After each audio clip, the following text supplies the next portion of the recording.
জায়গা জমি সংক্রান্ত বিবাদের জেরে প্রতিবেশীর হাতে খুন হলো এক ব্যক্তি। মৃতের নাম আইয়ুব খাঁ, বয়স আনুমানিক 53 বছর, বাড়ি সালার থানার অন্তর্গত শালু পঞ্চায়েতের ধুরসুন্দা।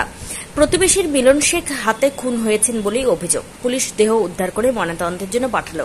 স্থানীয় সূত্রে জানা গিয়েছে, প্রায় 1.5 বছর হলো আইয়ুব খাঁ এক প্রতিবেশীকে বাড়ি থেকে বের হওয়ার জন্য রাস্তার জায়গা বিক্রি করতে রাজি হয়েছিলেন।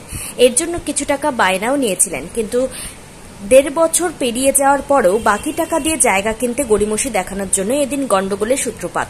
মৃতের পরিবার সূত্রে জানা গিয়েছে, এদিন সকালে মৃত প্রৌঢ়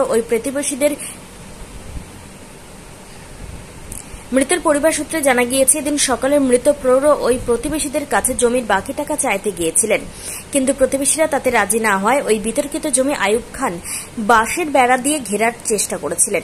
সেই সময় 3 প্রতিবেশী মিলে আইয়ুব খানকে বেধড়ক মারধর করে। ঘটনাস্থলে মৃত্যু হয় আইয়ুব খানের। পুলিশ দেহ ময়নাতদন্তের জন্য পাঠিয়েছে।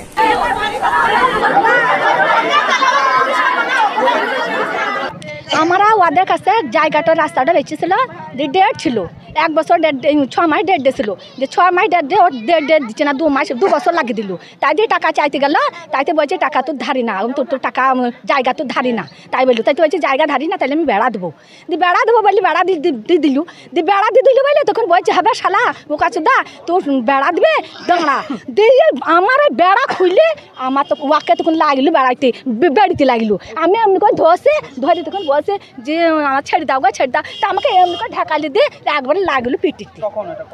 এই 7টার সময় হবে তো, দিয়ে ওই রকম করে ওদের ওকে পিটি দিল, পিটি মেরে ওরা তখন পালিয়ে গেল। কে কমনে পালিয়ে গেল?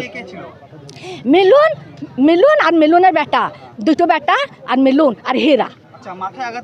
ওই মিলনের বড় বেটা, ওই মোপন। আমরা বলছি যে জানের বদলে জান লব।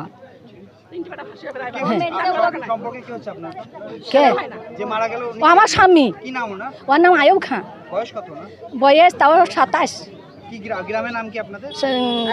ধুরসুন্দা।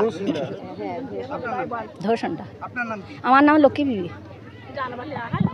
4 ভাই বলছে মিলনের বেটা 3 জন শুনলাম যে ওর বড় বেটা মেরে মাথাতে আঘাত করে। আমি এই 8টার দিকে খবর পেলাম, তারপরে এলাম।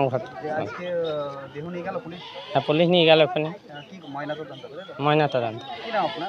শফিকুল ইসলাম, ধুরসুন্দা।